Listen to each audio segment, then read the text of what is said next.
The Family Life Advisory Committee welcomes and encourages public comment. Registration to participate in public comment begins 30 minutes before the posted start time of the meeting. Public comment is not intended to be a question and answer platform with the committee members. Generally, committee members will not respond to comments made. Members of the public that are speaking as an individual have up to 3 minutes and will be asked to complete comments when the buzzer sounds. Those members of the public that are speaking on behalf of an organization have up to 5 minutes. A total of 30 minutes is allocated for public comment on today's agenda.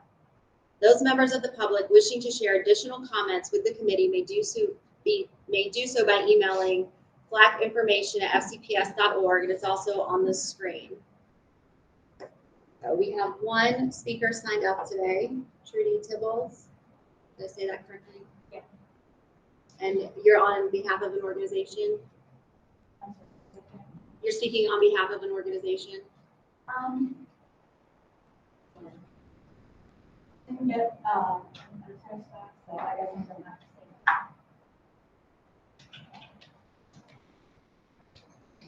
that. Hi, everyone. I have a little bit of a concern about the crosswalk document for the family life education. In kindergarten, we're now mentioning things like people expressing themselves. Oh, this is pre-K, I'm sorry. People expressing themselves in many different ways. In kindergarten, we start with people identifying and expressing their gender. And then I think it's interesting that we say under the kindergarten, 1CK6, recognize it is important to treat people of all gender identities and expressions with dignity and respect. I wonder why we can't just say recognize that it's important to treat people with dignity and respect, as in all people. And when we identify different types of families, which is probably up through at least grade 1, we're not even talking about a traditional family. We have everything else mentioned there except a traditional family. And I have concerns about that. Why are we not mentioning that? Hopefully that's going to actually be taught. I guess the biggest concern I have with the entire curriculum is that we're teaching things to kids that we're talking pre-K is age 4, we're talking kindergarten age 5, grade 1 is age 6. We're talking about identify a range of ways people identify and express gender in grade 1 at age 6.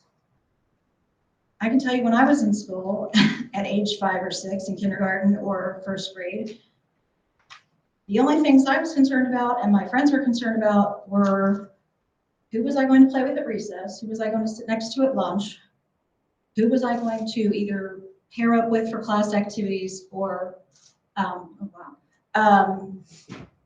you know, or in PE or whatever. I feel like we have to be careful how we address this whole curriculum to our children. I think the whole curriculum is way too age inappropriate. Some of the things that you have listed here that is no longer part of the health curriculum or health instruction. Discuss how your family takes care of you, helps you mature, stay safe, and be responsible. I mean, I don't understand why those things can't still be taught. I think they're important to children. I think they're important to families and parents. I think the other thing you have to be really, really careful with, and I'm going to go over time, is that you're going to teach these things to children of certain subpopulations of a student population. And I mean things like ADHD, ADD. These kids, and I say this every time I'm here, these kids can be, as studies have shown, anywhere from 5 to 6 years younger than their chronological age. So you're going to be teaching, we'll just go with the 5th grade curriculum. These are 10-year-olds. And we're talking people, what, 5 to 6, 4 to 5? You know, that comprehend at that level of comprehension. That concerns me hugely. I know I'm going to wrap it up. And the other thing that concerns me is that we have an opt-out instead of an opt-in. I fear there's going to be special ed parents who are too busy running their kids around to therapies after school that they're going to miss this, whatever the procedure is to opt out. And then their special ed students are going to be taught this information when we already have a huge stigma on this public school system for the treatment of our special ed students to begin with. So please, please, please be careful how and the way you teach this to our kids. Thank you. All right, we don't have any other public comments signed up, so we will go ahead and introduce the members of the committee. So if you just want to say who you are and what your feeder areas, we start. Jennifer Forth, Governor Thomas Jefferson High School. Kathleen Church of Brunswick High School feeder. Allie Zanarini, Lenore High School feeder. Rebecca Coyle, Health Department. Lucas Cicerolo, I'm the student member of the board, and I go to TJ now. Kate Juski from Urbana. Brittany Cobb from Middletown. Rick Yell from the Fort Bed. Raven Jones from the Walkersville feeders. Jen Metcalf, I'm the community representative for Intimate Partner Violence with Hartley House, and I also have kids in the Thomas Johnson feeder area. Ryan Griffith, FCPS Secondary Health and PD Specialist. Good afternoon, I'm Jimmy Hitchum, Curriculum Specialist for Elementary Health and Physical Education. Good afternoon, Steve Lock, Principal in Market Element. Amy Wilhelm, Health Educator at Monocacy Middle. Robin Slidell, Healthcare Professional. Our next item is to approve the January 10th, 2023 meeting minutes. So if you all will take a moment and look over that, and if you have any questions or corrections that need to be made, raise your hand to be recognized.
Anyone have any additions or corrections?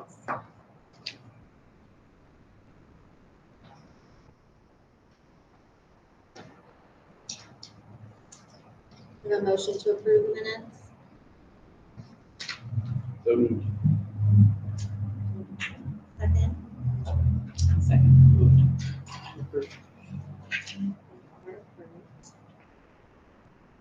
And then we have to vote. So all those in favor of approving the minutes, just raise your hand.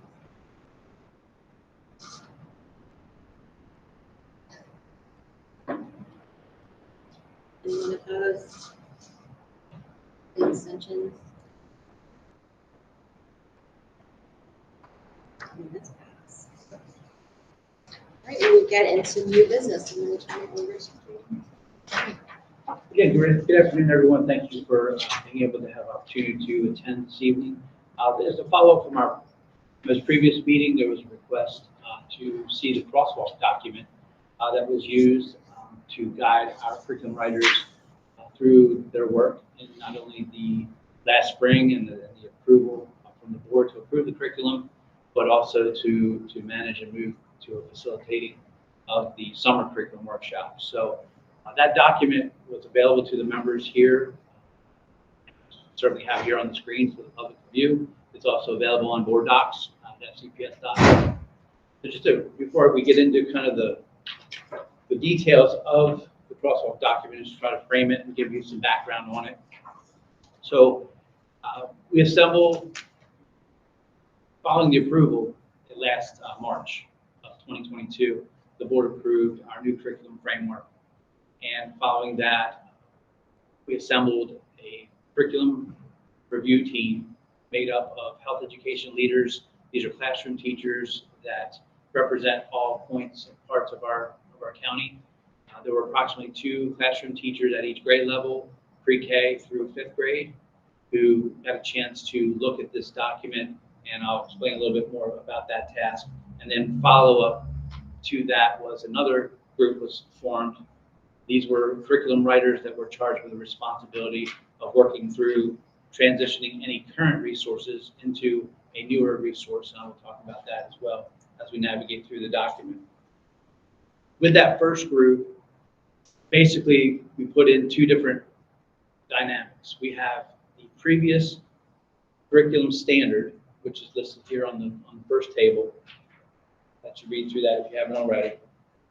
And that was most recently approved by the Board of Education back in 2014. The new curriculum standard was approved, as I mentioned, in March of 2022.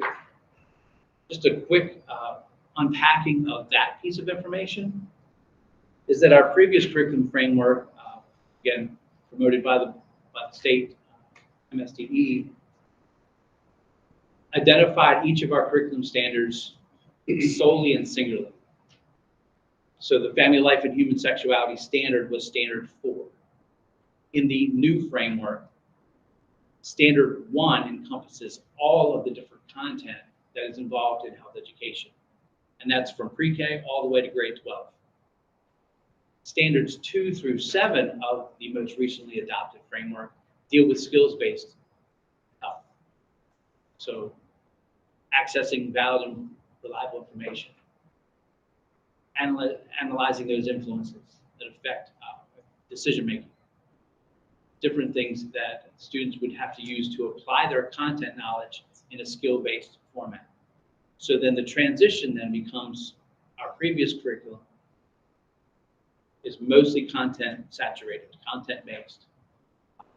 Very much here are the facts, here are some different learning activities so that you can make application to the facts. And now the transition becomes, here are the facts, but now we're going to have opportunities to practice the skills that are associated with your knowledge of those facts. So that's just something very important to point out.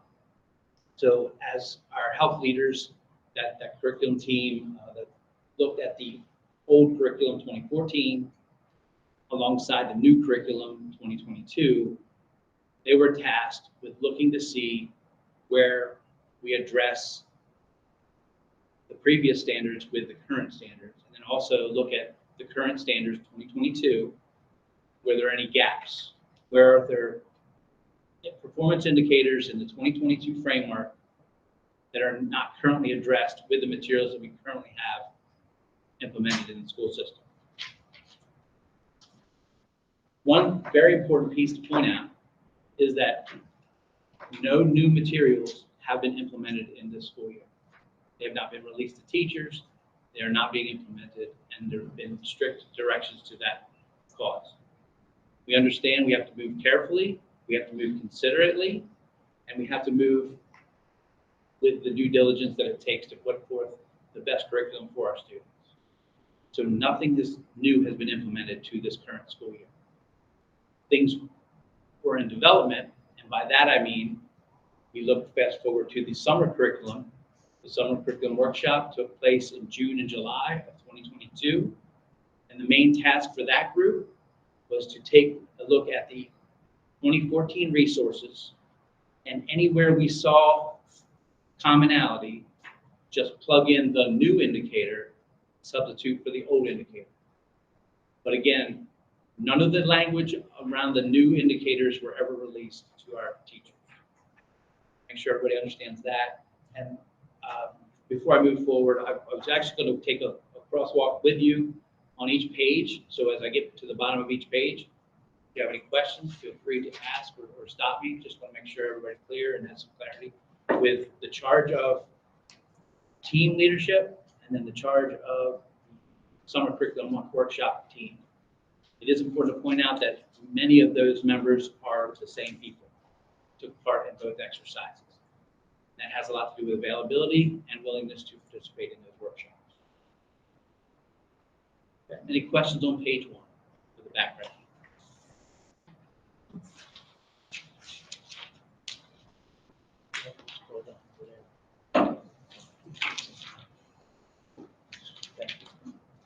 So we'll move to page 2. Let me just give you the overall layout of this table. Hopefully very self-explanatory, but obviously to be clear, I want to make sure that you're aware. Those 2014 performance indicators were listed in the left-hand column, extreme left-hand column. The grade level outcomes, so just a new label, nothing different. These are the same labels that the state also uses. Grade level outcomes for each grade level are indicated in the second to the left column. So again, we put 2014 opposed to the 2022, and then the result of that crosswalk is identified in the 2 columns that are in the far right.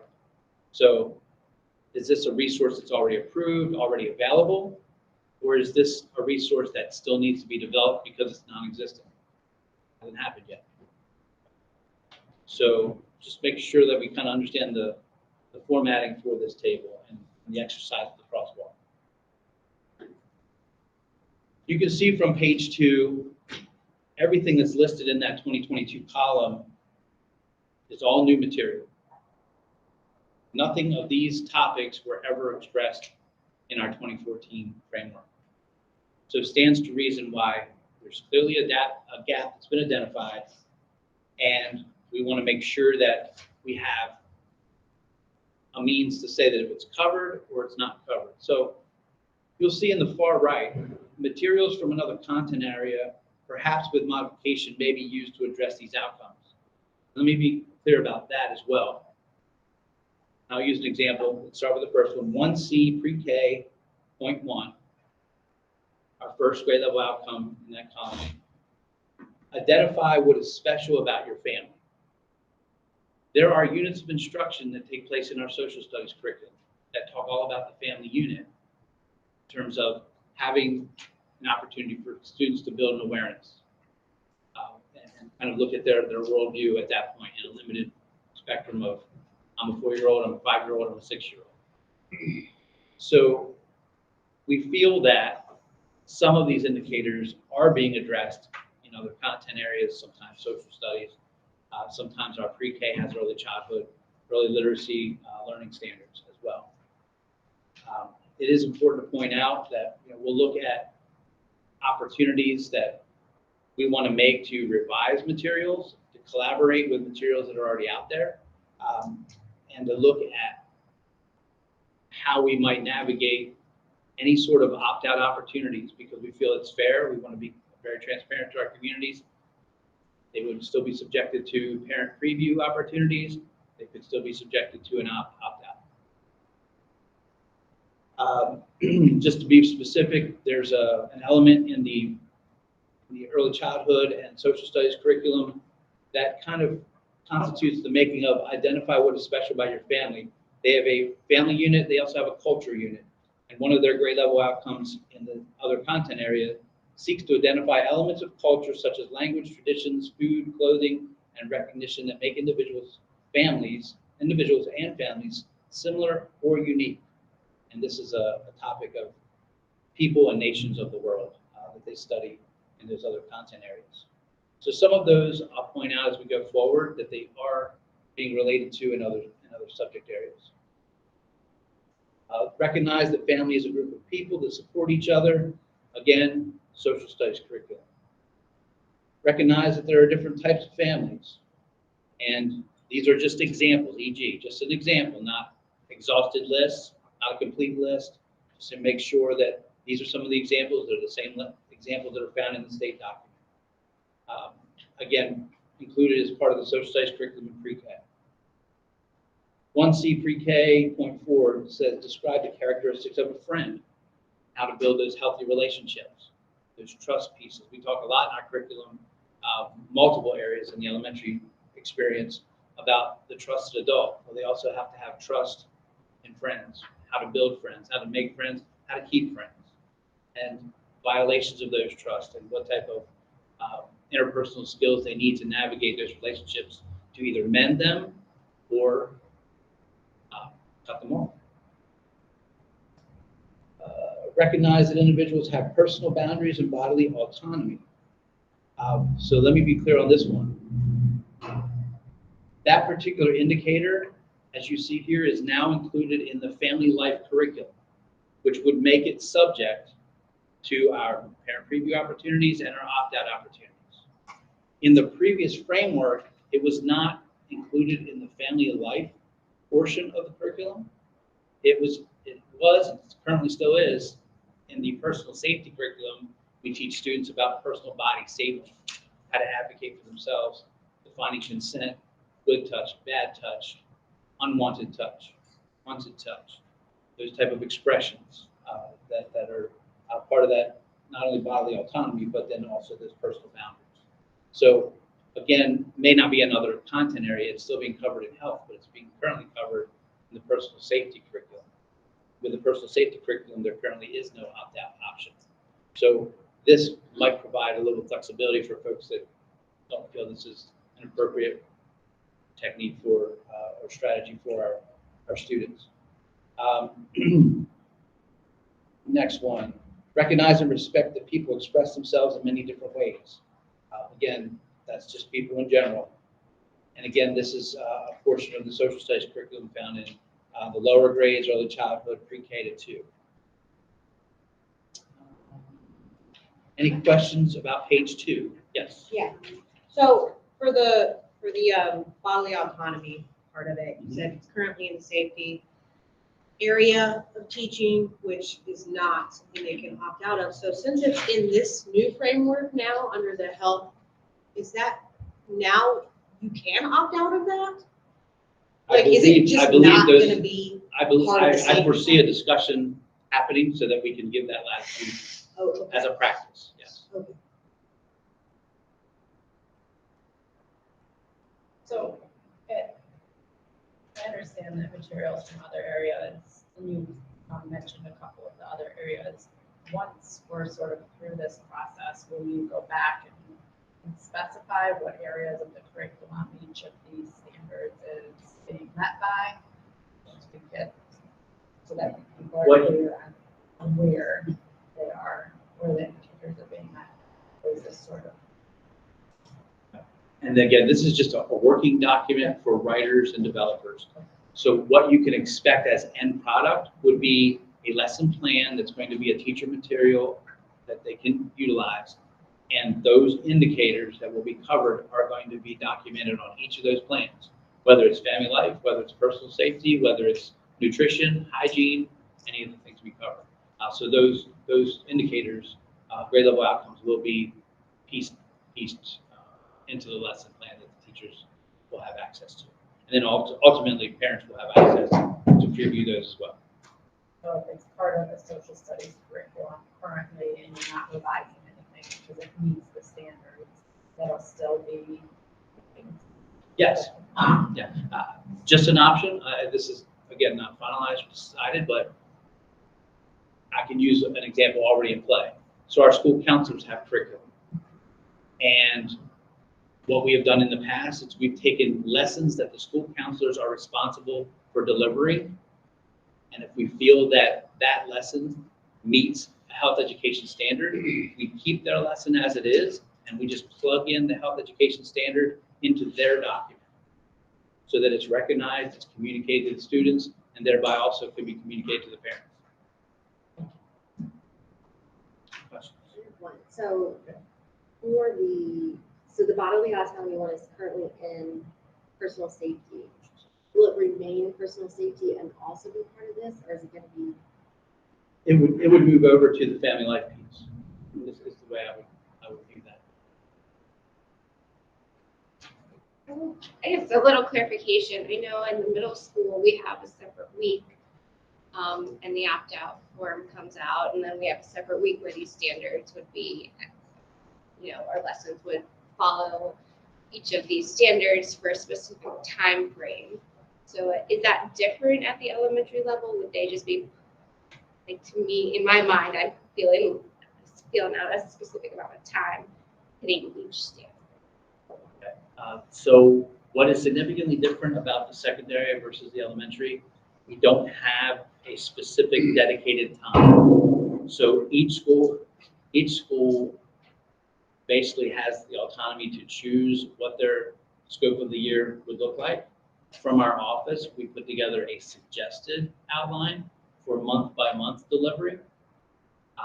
It's not my role to, assure compliance to that, but that is a suggestion so that they can meet all the curriculum throughout the scope of the entire year. But it's not really segmented week by week, day by day, lesson by lesson. Other questions about page 2? We'll move forward to page 3. This now moves into the kindergarten curriculum and the framework there. Again, trying to follow a little bit more of a development and a scope and sequence as we rise in that developmental appropriateness that we discussed in our last meeting. And you can see maybe if you did kind of your own self-comparison of what did that outcome look like in pre-K versus what does it now look like in kindergarten with what they're expected to know or be able to do. As we look at the first one, 1C, K1, identify that family is a group of people that support each other. Previous performance indicators define what is a family, explain, interpret where you fit into your family structure. So again, this group that assembled this past year looked at those 2 statements and said they very much coincide with one another and moved into a straight transfer that we have things that are already approved and in play for our kindergarten curriculum. And a lot of that is, again, social studies curriculum in the family unit. We have a unit in health education called Healthy Me or Healthy Start, and it talks about healthy relationships. It also partners up very nicely with the PATS curriculum that is administered by the school counselors. In the next one, again, kind of a straight move forward across that line. Identify different types of families. Again, this was very similar to the grade level outcome that is in kindergarten. Some of what I'm hoping you'll see or find is that when these were developed and published by the state, it was with the understanding that we have not in the state of Maryland had universal pre-K. So not every school has a pre-K program. So the thought in mind there was if we do have a pre-K, they would get their first time exposure to this curriculum, but they would most definitely get it in kindergarten. And for those that had pre-K experiences in our school system, it could be a repeat or an enriching experience where they could move forward with that. So just wanted to kind of highlight that, bring that to your attention.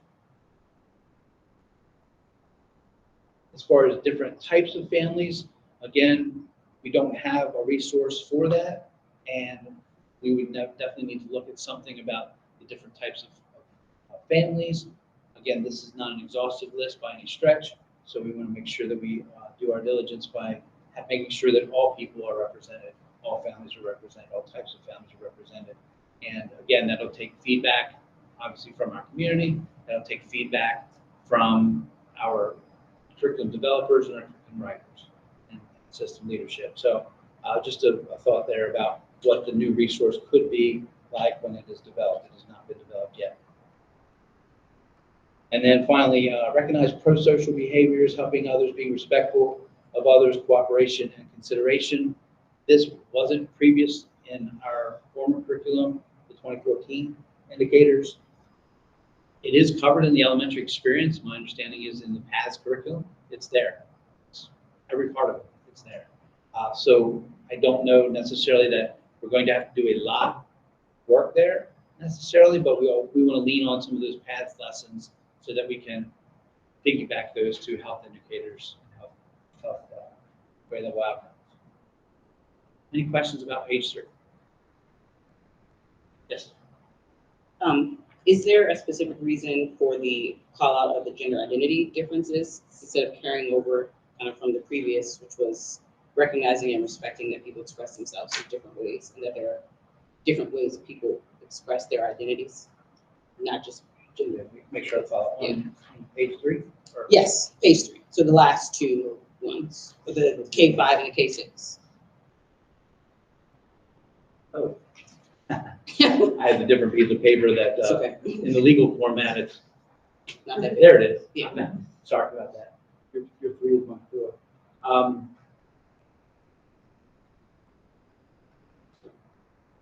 Okay, You same repeat thing my for question? items 4, 5, and 6. Well, not 4, just 5 and 6. Like, we have the 3, which is about the pro-social behaviors, which includes helping others, being respectful, et cetera. So the question was, why do we have to have this 2 specific, I don't know, they would be called in the curriculum space, line items or whatever? Is that not also built into the respecting others and their differences piece? So I would agree with your thoughts and your statement on that. Again, just for frame of reference, this is the framework that the state board had adopted. And in most parts, we adopted the same language locally, but then how we interpret those, we can then address that through our autonomy as a school system. And again, go through the collaborative process on what we need to talk about, what we need to discuss, how it's going to be presented, and make sure all parties are represented in the development of that. But you raise a very good point. And on this one, Jamie, also on the personal boundaries and bodily autonomy, is that gonna be the Yeah. same where it's Yeah. gonna be an opt-out Potentially. option for bodily autonomy? Right. I foresee, again, this isn't, I want to be very clear with everyone listening. This isn't, we're not in the decisive element right now, but my input would be that we want to take a look at anything that was previously addressed in a personal safety unit that now falls under the new construct of the new framework. We want to make sure it's subjected to the same processes that all family life items are subjected to. That'd be parent preview opportunities, community preview opportunities before things get implemented, and then also an opt-out. Do we think that's a good idea to have personal safety things just thrown in a different group? And then people just are taught about personal safety and potential bodily harm and stuff? But there's other elements of personal safety that are in the curriculum. Oh, I understand that it's not the whole thing you're getting rid of, just this specific thing in general. I think as a parents have these standards and can view them, so I think it's more of the parents' decision to speak on those topics. But yeah, it is not that it was still, Yeah, that's kind of scary. I mean, I feel like that's concerning that specifically, when we know that Yeah. teaching children bodily autonomy is an evidence-based way to prevent harm, why that would be moved from one that's not opt-out into one that is able. I think would be. So, I mean, these are good. I mean, hopefully it's being recorded. Yeah. And I obviously would want to, we need, you know, I'm not the single sole decision I maker know. on that, but I think that would be very good dialogue and opportunity to have a conversation on it when we get to implementation, or even before implementation. We get resources up front and developing, and we start talking about policy versus practice. Then we can kind of approach those discussions. Yeah, I just wanted to, I have that same thought, so I want to echo that, and also just, what I was wondering is, as you were talking about that, is if the mandate from the state requires it to be in one or the other, or if you can keep it in both, so that families who opt out of the larger picture could still not lose that, which is slightly different than some of the pieces that they might be opting out. So I don't know if they can live in both places, but it does seem like slightly dangerous. I don't want to misrepresent what I think you just suggested, but my response would be looking at the current personal body safety materials and anything that we can keep, we certainly could keep, we'd be okay to keep, but then how we would tweak any type of new material or something that's going to fall in line with the family life curriculum for those opt-out. So that, again, that's a very good conversation to have. Now, healthy representation of what we feel is most important, what we value. Just a quick housekeeping, if you could raise your hand first to be recognized, because we just want to make sure we get all that in the note.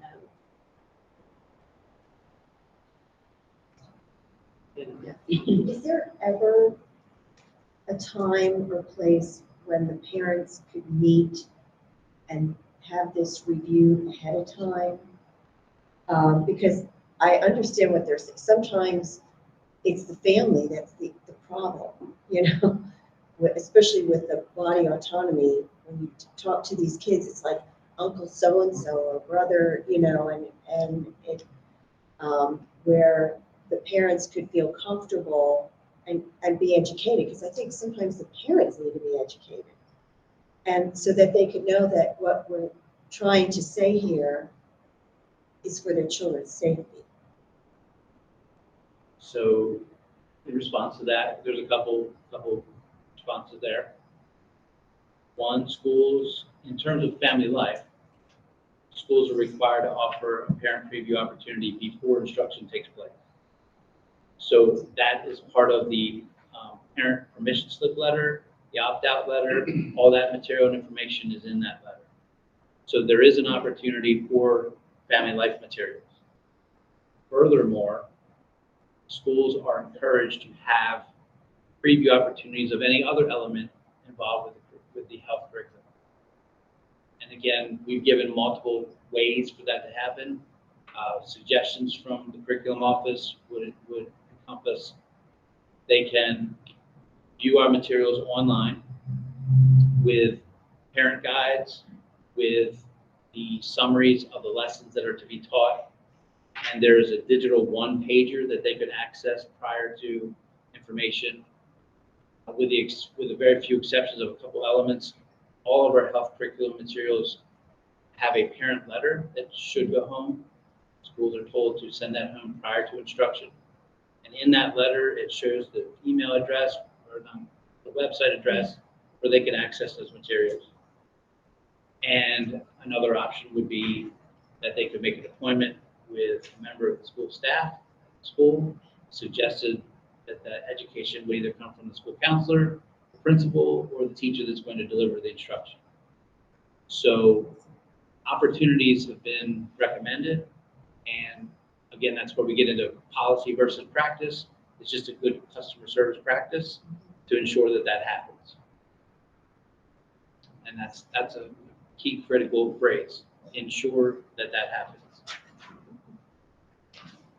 Just an additional comment, and I think it goes back to my previous question too about making sure that it's clear to parents and the community where if these indicators don't live in the family life curriculum, where they do live, so that it's transparent, where families can go to see, okay, this is covered in the kindergarten social studies curriculum, and so through the process, if you understand what I'm saying, because I think we've heard before that gender identity is being taught in other areas and not under the health curriculum. And so being very clear where people can go to see where we're putting the health. I could envision that, again, just kind of a brainstorming session right now. I can envision a document that's similar to our current one that's posted from 2014, where we have every indicator that's printed in a color-coded fashion that shows, in that particular framework, it shows who is responsible for delivering it. From what the comments you just made, I could envision a new version of that document, color-coded, saying this is provided for in social studies, this is provided for in. So I think that might help with the transparency and figuring it out. Thank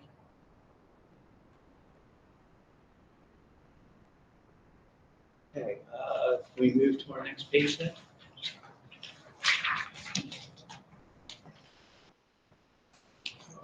Page 4, we're in grade 1. Grade 1. 1C 1.1, describe differences in families. We've kind of addressed this in the previous grade levels. Just to reiterate again, resources have been developed in the Healthy Start and the Healthy Me units. These are not currently a required unit right now, and then not even available in many cases. So we want to make sure that, again, we look at this in a revision stage so that we can make sure that all types of families are accounted for, and making sure that all of our students can see themselves, whatever families structures that are being presented there.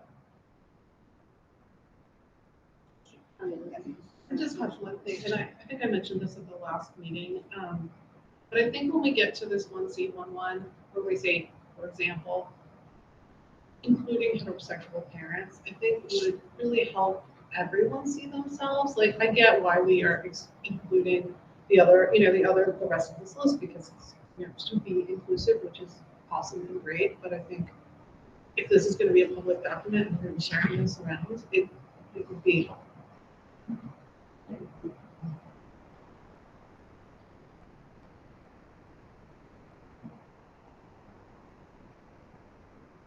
1C12, identify healthy family and peer relationships. These items are covered in the PATH curriculum that I referred to earlier. Again, we want to look at those PATH lessons and see if we can transpose some of the health indicators in those. 1C13, demonstrate how to communicate respect for someone's personal boundaries. These items are currently included in our personal safety unit for health education. In the first grade, this is a series of 5 lessons, moving all the way through that advocacy piece of being able to say no, tell others, report to a trusted adult. They work through lessons to demonstrate how to communicate their respect for personal boundaries. 1C14, identify a range of ways people identify and express gender. Okay, this is probably our first one that's kind of highlighted here. There's no current approved resource, and clearly something that the Crosswalk group identified right away that we currently don't have anything. We need to make an approach or a plan for being able to address that particular one. And just, again, for continuity's sake, in previous meetings of this committee, we talked about that even a grade level outcome that states identify a range of ways people identify and express gender does not necessarily mean that a 4 or 5-year-old are going to hear the phrase gender expression, gender identity. That's not going to be the approach of the group. So just, there are going to be ways that we can basically acknowledge respect and civility to all people without kind of, I guess, identifying, pointing out subgroups. I have just one comment about 1C13. The first time I read this, so I don't know how much flexibility we have or you have to make some wording changes here, but the way I read it the first time, and I was glad to hear you explain it, but the way it read to me was how to communicate respect to someone else's boundaries. So if someone gives you a boundary, how do you understand that? And I think what you're saying is it's also how do you communicate through physical boundaries. Right. And so I think you could do a little wordsmithing there that would be helpful to someone reading it for the first time. Yes. So for the things on this page, this is the first time we've gotten to things that were not part of the health instruction. Are these things that, I guess, like what? Oh no, the ones on the bottom. So the 3 lines on the bottom that say no longer part of health instruction. Okay. Are those things somewhere else, or are they completely gone? Okay. Can we? You might not have the answer right now, but I think that goes back to the transparency conversation of where being able to clearly identify if these things aren't part of this curriculum. Oh, they're actually taught over here or somewhere else, or they're gone completely. So Does that maybe make again, sense? going back to wordsmithing here, Yeah. there probably could be a more effective way to communicate that statement, no longer included as a student learning outcome in health education instruction. It could still be introduced in our health education lessons. It just isn't an outcome. It's not a goal. It's not something that teachers are responsible for teaching, but the experience or the activity could still be there. It's just not noted in the 2022 framework. Okay. Does that help? Yes, but I mean, I guess it goes back to how we word or display the information to make sure it's clear to people. Like, hey, maybe I can go Well, somewhere else. Or, In all, Yeah. in all fairness, I mean, this is hopefully a noble effort to provide that transparency that people are looking for. But when it comes to the initial intent or purpose of this document, it was for a group of Yes, no, I of get it. I teachers that understand. were trying to write curriculum. So just, all of the suggestions here are wonderful. I'm taking notes to make sure that we can be clear with our communication in a public facing document, but I just bring that back around. So can we move to grade 2?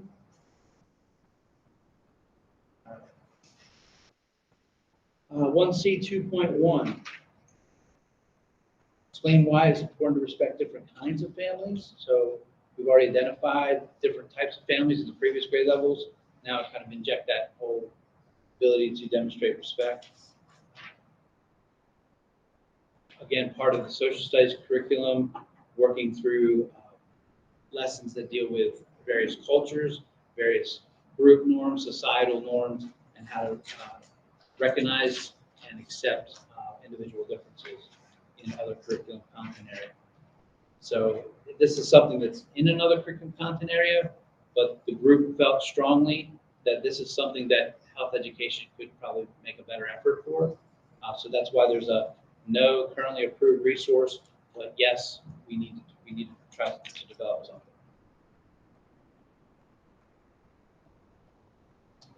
1C 2.2, describe healthy family and peer relationships. Again, that healthy start, healthy me units that I've referenced in the past. We're looking at that piece more closely so that we can make sure that we match up those skill building pieces, how to build skills for maintaining and developing and maintaining healthy relationships, whether it's within the family or peers. 1C 2.3, demonstrate appropriate actions when someone says or does something that does not respect your personal boundaries. Again, this is part of the personal safety unit. It's currently included in there. And this theme carries it all the way out. We've already addressed it in pre-K, kindergarten 1, now we're in grade 2. It actually gets addressed again in grade 3, just to squash the buzzkill and anticipation. It's going to be in grade 3 as well. The next one, 1C 2.4, practice communicating personal boundaries. Clearly there, by reading that one, you can tell kind of that more infusion of skills. So they practice, they physically have the opportunity. And they actually currently have that ability to practice. They use mirrors, they use peers, they use the teacher in their personal safety units lessons. But it's not currently in a family life lesson that we have there. I'm going to move to 1C 2.5. Demonstrate ways to treat people of all gender identities and expressions with dignity and respect. The comment made earlier was well taken. Treat all people. And I can see that being a very easy way to address this particular standard. But in terms of calling out any type of specific material or literature regarding gender identities or expressions, we currently don't have a resource, and we need to take a further look at developing something in that regard. For the remainder of the grade 2 performance indicators, there's several things listed there that were in the previous or the 2014 curriculum framework that are no longer represented as a grade level outcome in 2022 framework. So again, doesn't mean it's not necessarily part of health instruction, but it's not included as a learning outcome, as an outcome that teachers are going to have to hold students accountable for. Does it mean we can still include it? Sure.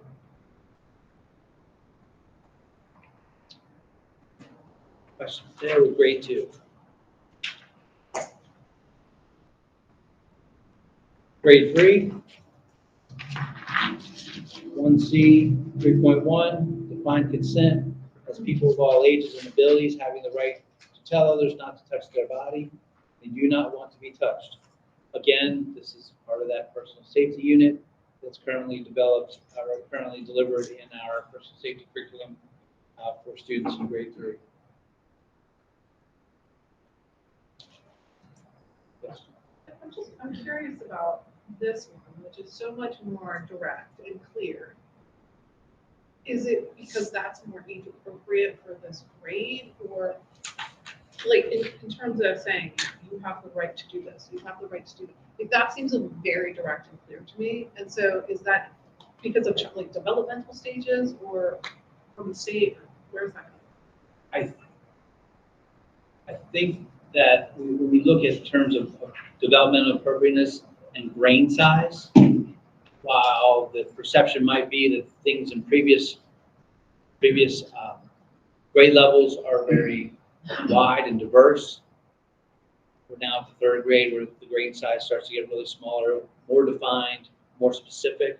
So again, that age and developmentally appropriate level comes out there with you noticing the specific wording. That helps.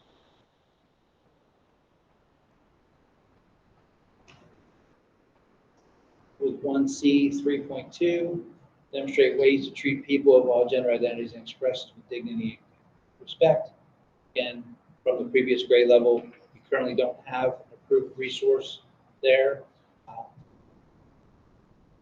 Looking at whether or not a resource needs to be developed, we would have to look carefully at how that resource would go. And again, because it's going to be in the family life curriculum, it's going to be under the purview of all of our different processes that we have in place, allow the community to weigh in, public to weigh in, parents, this committee is going to weigh in, I'm sure of it. And when we finally get to a material that's going to be developed and then implemented, we're hopefully going to have all parts and voices represented with that. And as we've seen hold true in previous grade levels, there's a number of indicators there that in the previous framework that are no longer included for the new grade level outcomes of 2022. Any questions about grade level 3? Yes.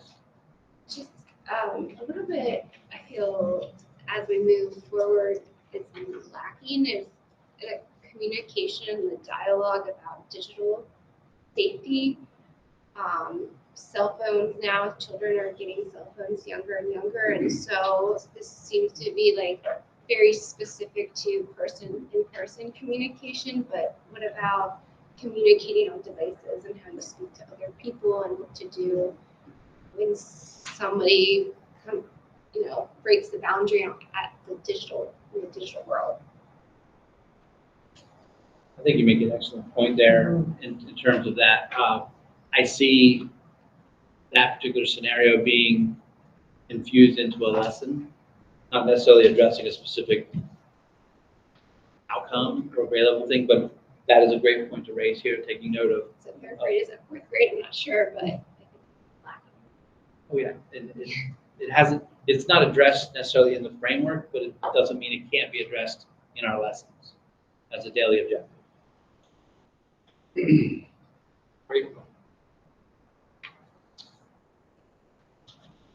Anything else there, grade level 3?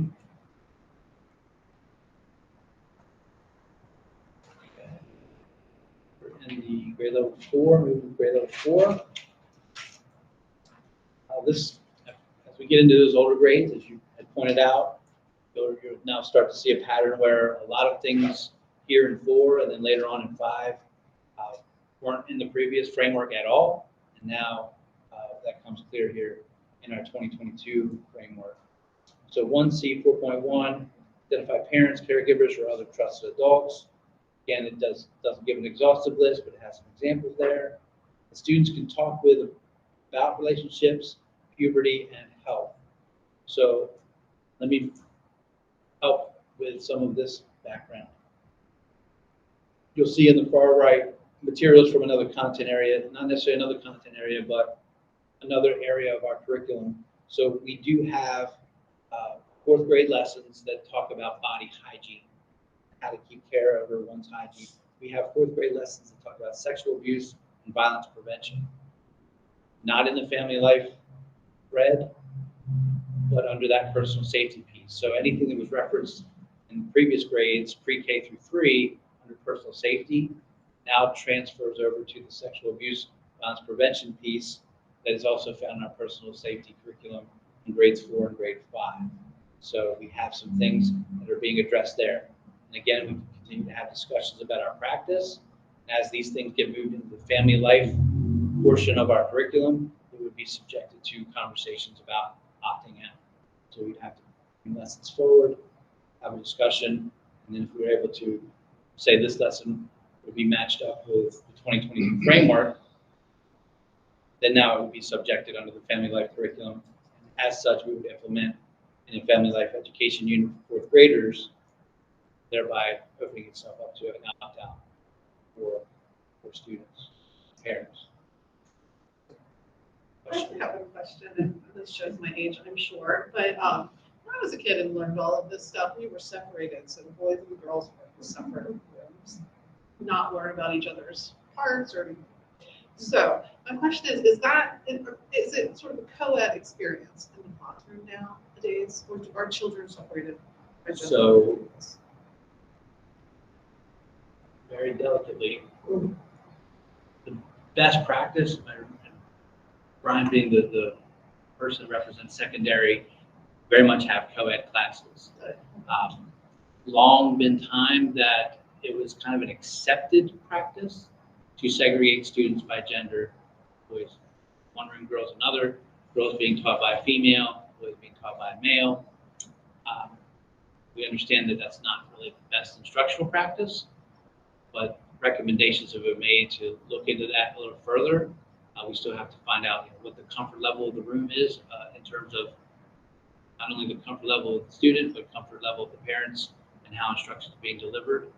But currently, most of our schools separate by gender. What I can tell you, though, it's a matter of presentation, because whether you're in this room or that room, both rooms get the same material. The only thing that's significantly different is that perhaps in the room that has the female audience, they go a little deeper in depth to the menstrual cycle. Boys still learn about the menstrual cycle in 5th grade, but maybe not as in the detail that 4th grade or 5th grade girls would. But they still learn it, hear about it, and have learning tasks involving that. So that's. So my only, well, I have a couple of concerns about that. One is, gender non-conforming kids, where do they go? That's coming more and more. Right, so that's like obviously a piece of that. But I think too, you can get into some danger around talking about consent if you have like your boy silo and your girl silo, and there's some dangers there. I mean, I don't have the research, I'd have to really dig into that, but it sounds like there are some best practices. So I think it's for really continuing. Also off topic, but since you mentioned it, I feel like the boys should be taught the exact same things about menstruation as the girls. Just a note. The teacher guides are exactly identical. I'm just going by some practical anecdotal experiences that I shared, and again, Finish my question. as much as I Yeah, I mean, you're saying that some of these like requirements are to like have autonomy and then forms of gender expression and then have respect for them, but then you're making them dictate what room they're going to. Yeah. That feels like really opposite, right? again, that's Not not you the specifically. that's not the recommendation either. I'm saying that that's what happens. Yeah, like I don't know what we have to do to fix that, but that just seems like it's going against what the outcome is, right?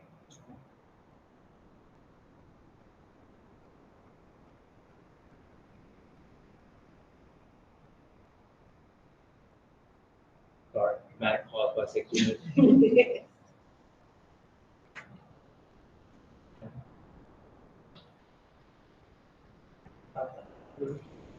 Questions?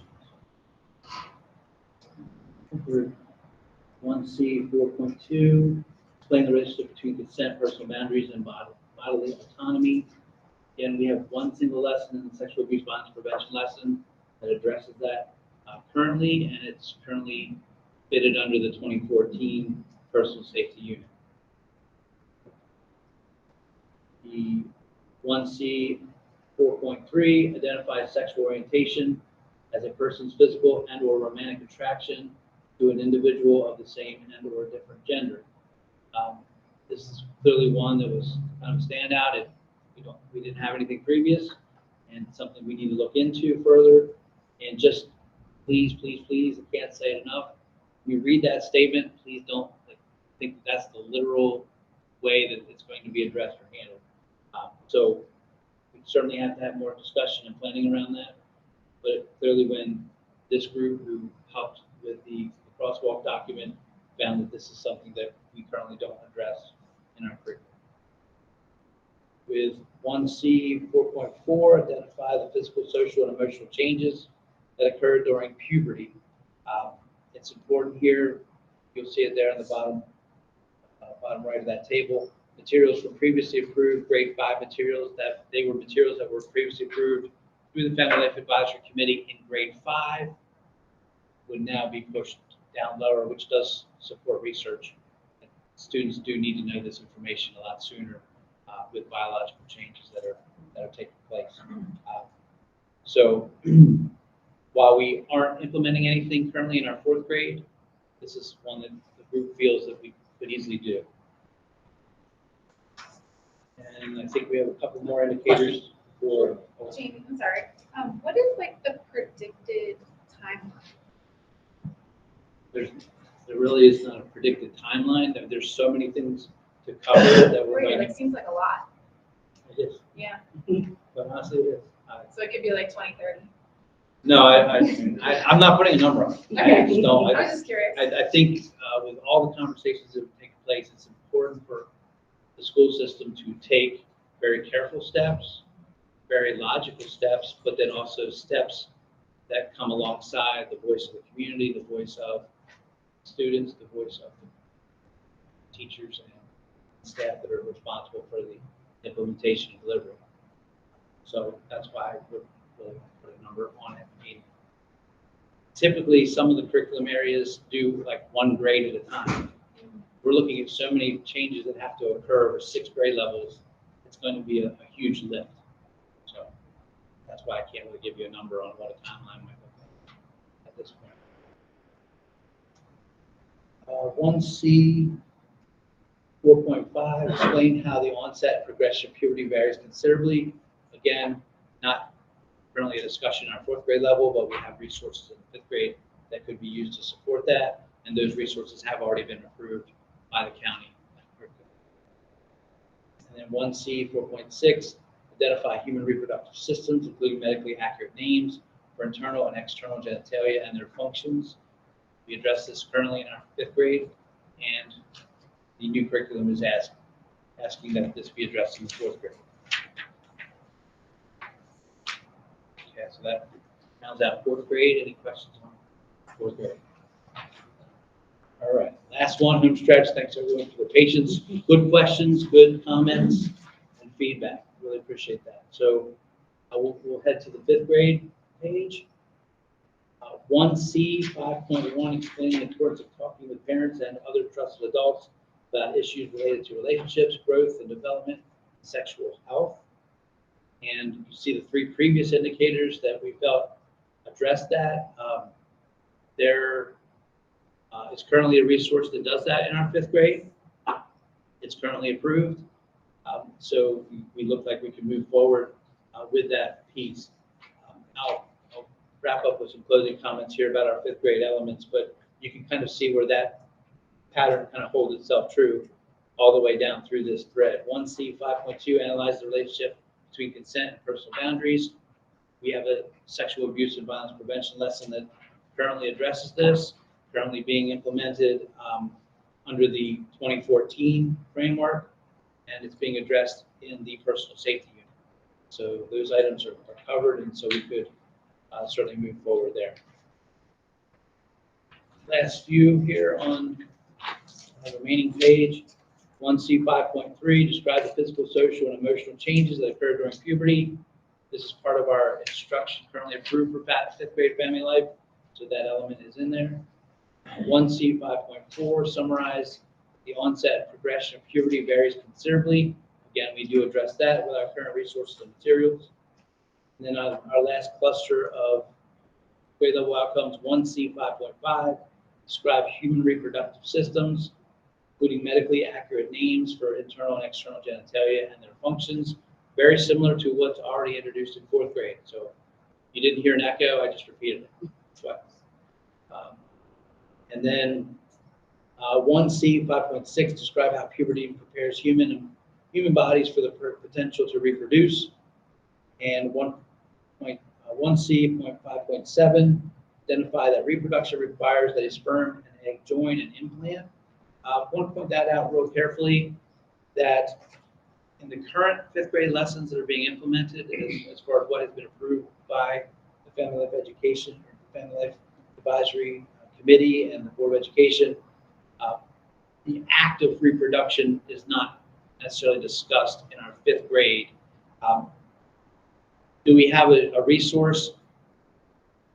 I want to be very transparent and clear. In our disease prevention unit, we have a video called HIV and Me. It's about HIV and AIDS education.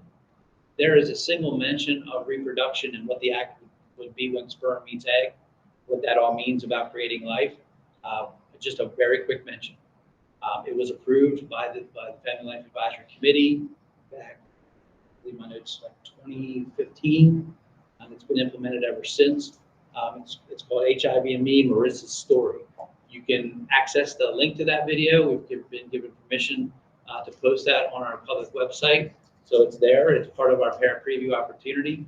And it does, like I said, a quick mention of the act of reproduction there. But in terms of other family life lessons, we don't necessarily get into the act of reproduction. That's something that the committee and the curriculum development team would look at revising to make sure that we're really on pace with being clear with our vocabulary, with our instruction, with 1C 5.7. All right. Any questions about grade 5? I can do a question about that, only because like I've worked on those, storm that get together for a long time, and my 4-year-old was already like, but how do they get together? And like pushed and by 5, I was like, okay, I'm gonna tell you this full story, which was hilarious. But but that was what I was comfortable with, and so that's what we did. But it seems like by the time they're 10, I mean, it's shocking. It's kind of shocking to me. We're still in this spot. So is that like a discussion that's going to happen within the curriculum development of whether you go a step further or no? Or is that just a deal? No, I have 2 thoughts in mind. Because a lot of the things that I just highlighted for current 5th graders would be now adoptable under the 4th grade strand of the framework, what I would probably bring to this committee would be some resources to now be implemented in our 5th grade, which are more current, more updated. I recently had some great feedback from one of our schools. Someone shared that there needs to be more of an identification to different types of cultures in the videos that we use. And I feel that's very fair and adequate feedback. So it's something that certainly could be actionable. So what I see happening would be to research and review an updated video and see if we can bring something more current to that 5th grade piece.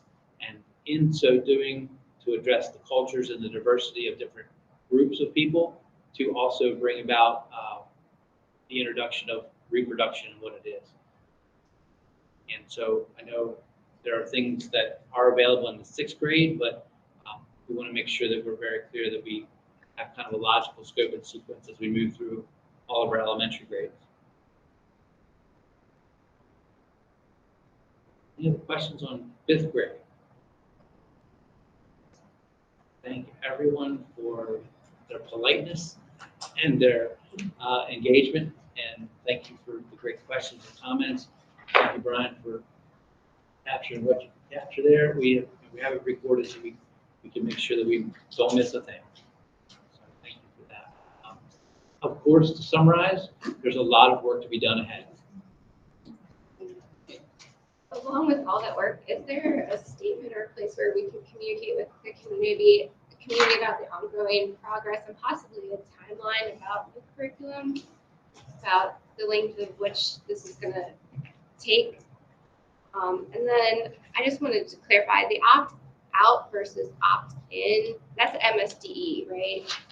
Okay, so the form itself was changed by MSDE to opt-out instead of opt-in. So we are responsible as a local school district to provide a form. Mhm. And so that form is a form that's sent to every child and their parents. And there's an opportunity for the parents to say, I would rather choose that my child not participate.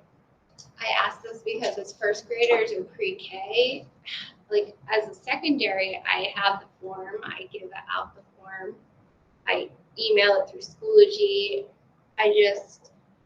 There is a lack of, what if for a student with IEP or like, it's just a different age range. And so I just was wondering, based on the age of the student, how that form is going to get to that parent. Is it digital? Is it? Currently, the one that we're using in 5th grade, the primary option is digital.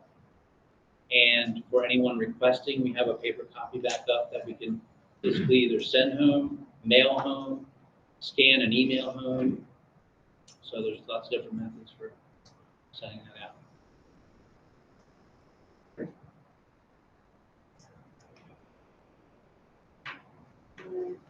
Questions or comments?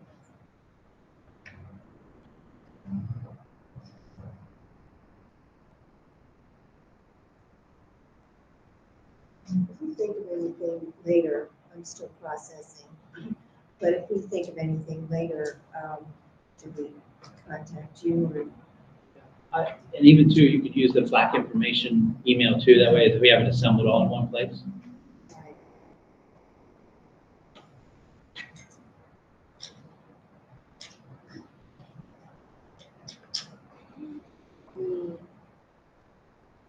Future agenda items, any recommendations people want to bring up?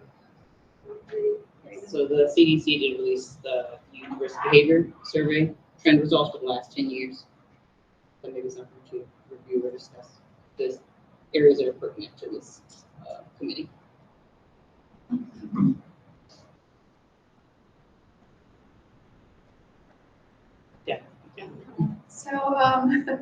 So one area that seems like a trend from 2014 to now, which is great, is gender expression and identity. And I think that that's new to a lot of us to understand. And I know for my own job, I've done a lot of training recently in this area. And so I don't know I don't think this needs to be the next meeting, but in a future meeting before we look at any curriculum ideas, it might be really helpful for this group to see some links or just to sort of educate ourselves around some of these issues. I know, it's kind of a new thing that some of us are trying to understand and appreciate. And so I think that would be useful to sort of level set before we try to get into a curriculum. I'll speak for myself only that I have had much to learn still. I have some links that I can give you. I've been reading up, which is some of I'm still processing. What are we going to do?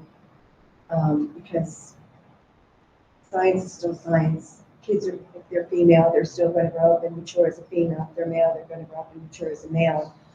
What do you do with these kids if they're feeling one way and the next thing this girl gets her menstrual cycle in school? How are we going to help these kids? Are the teachers being trained to help that? How do we educate the parents? How do we get through this whole thing in the best way possible? Because there's some issues that are coming up with the kids that mentally we want to protect them.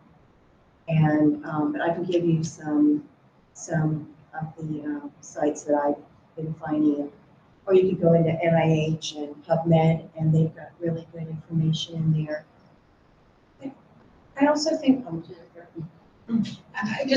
want to make sure that we as a committee and as we're talking about curriculum and trying to gather resources, I hope we are informed as a committee, like the ways of, as you mentioned, gender expression. I would venture to say there's a lot of people in this room, and I'm just being in general statistically, that probably cannot thoroughly explain the difference between orientation, identity, and what the difference is. And there's some very simple resources that we can use. We use them. I'm a child welfare worker. We use them all the time.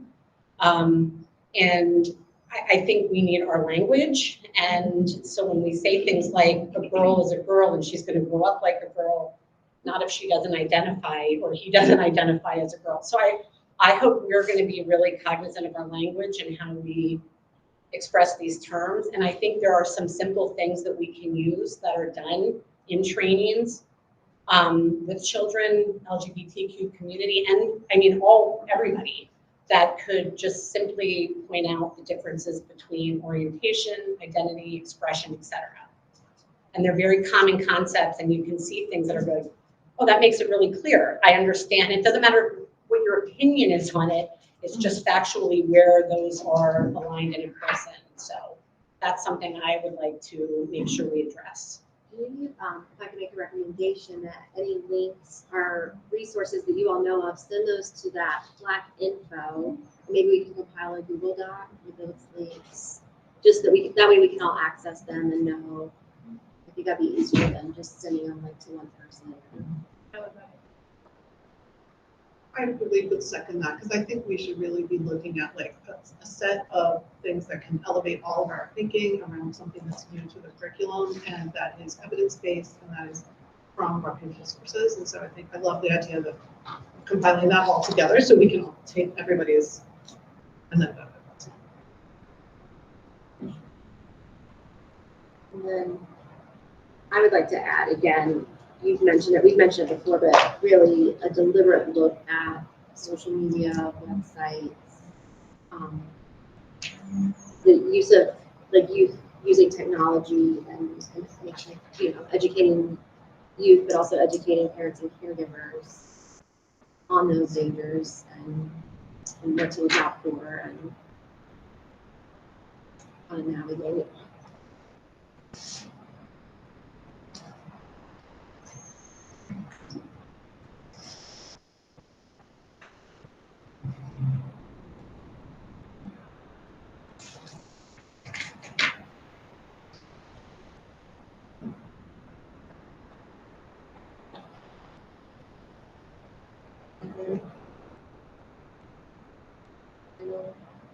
Comments, thoughts, questions from your please?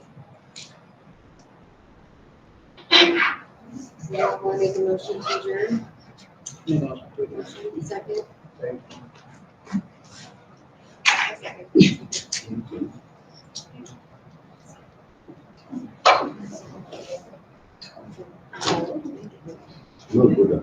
Oh, no. Okay, vote on Visa. How much time do you have?